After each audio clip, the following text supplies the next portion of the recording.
Block Congress general സെക്രട്ടറിക്ക് youth Congress സംസ്ഥാന സെക്രട്ടറിയുടെ തെറി അഭിഷേകം.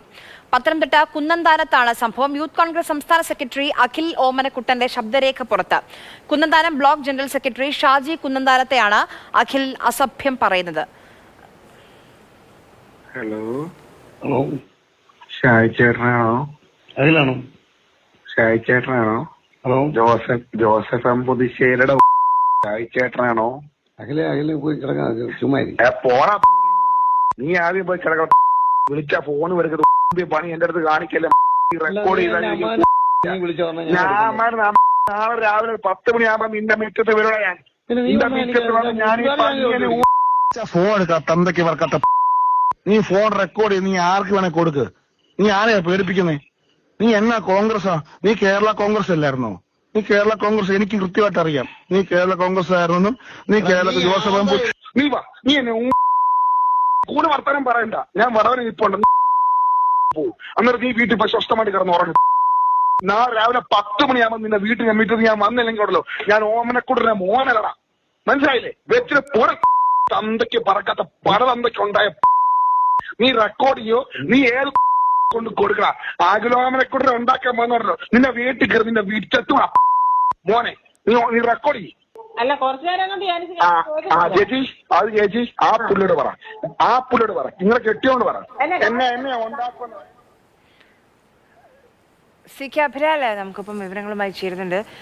അഭിലാല്, ഒരു പാർട്ടിയുടെ 2 നേതാക്കളാണ് നല്ല സംസ്കാരമാണ് കാണിക്കുന്നത്. എന്തിനാണിത്?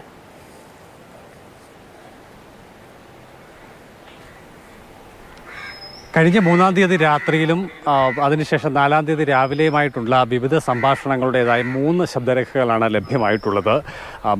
കോൺഗ്രസിൻ്റെ Mallappally block general secretary VT ഷാജിയാണ് പരാതിക്കാരൻ. സംസ്ഥാന യൂത്ത് കോൺഗ്രസിൻ്റെ സെക്രട്ടറി ആയിട്ടുള്ള അഖിൽ ഓമനക്കുട്ടനെതിരെയാണ് അയാൾ പരാതി ഉന്നയിച്ചിട്ടുള്ളത്. അതായത് അഖിൽ തന്നെ ഫോണിൽ വിളിക്കുകയും നിരന്തരം ഭീഷണിയും അസഭ്യവും ചൊരിയുകയും ചെയ്തു എന്നുള്ളതാണ് ശബ്ദരേഖ സഹിതം അയാൾ DCC നേതൃത്വത്തിന് അതോടൊപ്പം തന്നെ KPCC പ്രസിഡന്റ് സുധാകരനും പരാതി നൽകിയിട്ടുള്ളത്. തനിക്ക് നേരിട്ട ആക്ഷേപത്തിന് പരിഹാരം സംഘടനാ നടപടി എന്നുള്ള തരത്തിൽ തന്നെ ഉണ്ടാവണമെന്നുള്ളതാണ് പരാതിയിലെ ആവശ്യം. അതായത് 3-ാം തീയതി രാത്രി 12 മണിക്കും അതിനുശേഷം 4-ാം തീയതി രാവിലെ 10 മണിക്കുള്ളിലായിട്ടാണ് വിവിധ നമ്പറുകളിൽ നിന്ന് വിളിച്ച് ആക്ഷേപം പറയുന്നു എന്നുള്ളതാണ് ഈ ശബ്ദരേഖയിൽ നിന്ന് തന്നെ വ്യക്തമാകുന്നത്.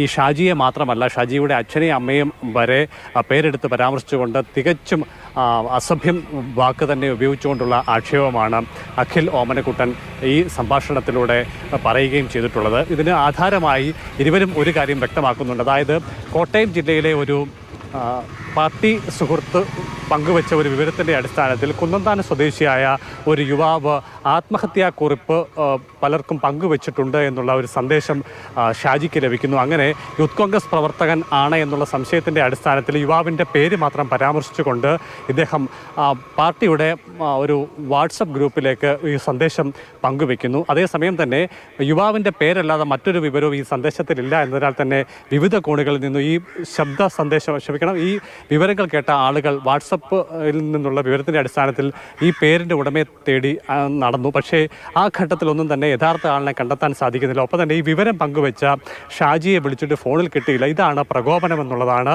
ഷാജിയും അതോടൊപ്പം തന്നെ ഓമനക്കുട്ടനും വിശദീകരിക്കുന്നത്. ചുരുക്കത്തിൽ സാഹചര്യവുമായി യാതൊരു ബന്ധവുമില്ലാത്ത തരത്തിൽ ഒരുപക്ഷെ മുൻവൈരാഗ്യത്തിൻ്റെ കൂടി അടിസ്ഥാനത്തിലായിരിക്കാം അഖിൽ ഓമനക്കുട്ടൻ ഇത്തരത്തിലുള്ള അസഭ്യ ചൊരിഞ്ഞത് എന്നുള്ളതാണ് കണക്കാക്കുന്നത്. അഖിലുമായി ഞാൻ 3 ഓഡിയോ സംഭാഷണങ്ങളുണ്ടെന്ന് അഭിലാൽ പറഞ്ഞു. പക്ഷെ മൂന്നിന്റെയും ഒരു 1/4% പോലും പുറം ലോകത്തെ കേൾപ്പിക്കാൻ പറ്റാത്ത അവസ്ഥയിലുള്ള സംസ്കാരത്തിലുള്ള ഭാഷയാണ് അതിലുള്ളത്.